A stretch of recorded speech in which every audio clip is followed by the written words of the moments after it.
today we're putting the center stage on exactly what the minister told us on the floor of Parliament regarding the mid-year review and supplementary budget estimates. There's been so much of talks on the numbers, figures. It's quite clear that our figures are going to be reviewed downwards. We did hear from the minister on that. The various targets cannot be set, hence the need for a review.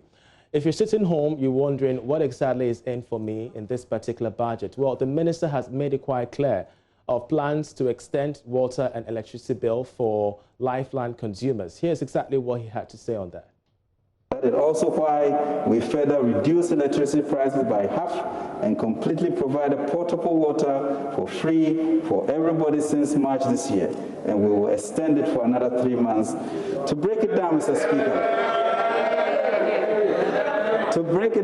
Speaker, it takes a caring government of the people, and with that, I mean a government of all the people to offer cost-free water to all across the country, representing all domestic and commercial customers in Ghana for 3 months. Mr. Speaker, it takes a caring government to be for the people and for business, large and small, to choose to subsidize electricity consumption by 50% to 4 million households and nearly 700,000 businesses at a cost of $1 billion in 3 months. And we will extend the coverage for lifeline customers for another 3 months. Mr. Speaker, it takes a caring government to hear the distress of business and respond with support to small and medium businesses to the tune of 600 million cedis in order to help them survive and thrive in these uncertain times.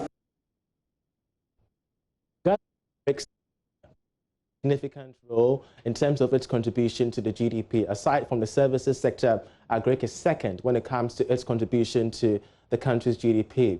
To this effect, the finance minister stated quite clearly the need for some injection into the agric sector in order not to result in food insecurity amidst COVID-19. What could this really mean for the players on the ground, those who make sure that we get food time in and time out, our markets are filled with foodstuffs each and every time? Joining us is Anthony Morrison. He is the Agribusiness Chamber, the head of the Agribusiness Chamber. He's going to be helping us with his analysis on what the finance minister rightly stated. So many thanks for your time, Anthony. You heard the finance minister. He laid bare the plan for the agric sector. Do you think it's enough to sustain the sector during these times of COVID-19? Thank you very much, and a very good evening to your cherished listeners. Yes, it is an interesting budget.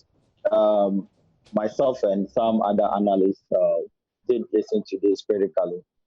We felt that considering the 2018 facts and figures from Ministry of Food and Agriculture, which I have in front of me, and also considering the budget for the 2020, the highlights that we were looking at, we would have expected something more robust in that we are in a pandemic situation, and as a country, we do have over 12 million people involved directly in agriculture. So one would have thought that we would have seen probably a major policy shift indeed to increase the food security challenges of the country, and also to look at the local content aspect of our productivity. But that notwithstanding, we do know that the PFJ, the 1D, 1F, the one village, one dam, the planting for food and exports, the rearing for food and jobs, and the greenhouse capacity building are some of the interventions. But these interventions, we've been doing some monitoring over the years, and realize that if you look at the poor within the rural sector, do not actually benefit essentially from this intervention. For instance, the minister mentioned that there are about 1.2 million farmers, rural folks, who are directly benefiting. So that gives you about only 10-point-something% of the 12 million agriculture population involved directly into agriculture. So the effect that you see, or one would have loved to appreciate on the limelight, is not being seen. The other areas that we should be looking at is that, yes, the COVID have brought some challenges, and especially if you look at the fact that over almost 55% of our budget that goes directly into agriculture are all from developing partners. And this is the time that is very critical. Funding is drying up.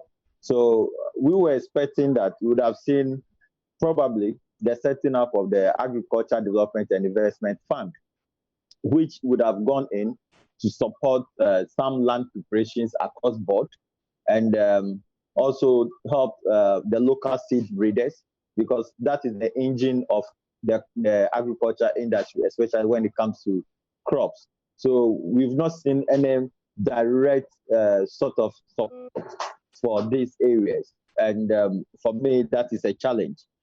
We have witnessed, or we have read documents coming from FAO about FAO trying to raise over 500 million plus in dollars to support struggling agriculture countries, and Ghana is not exception to that.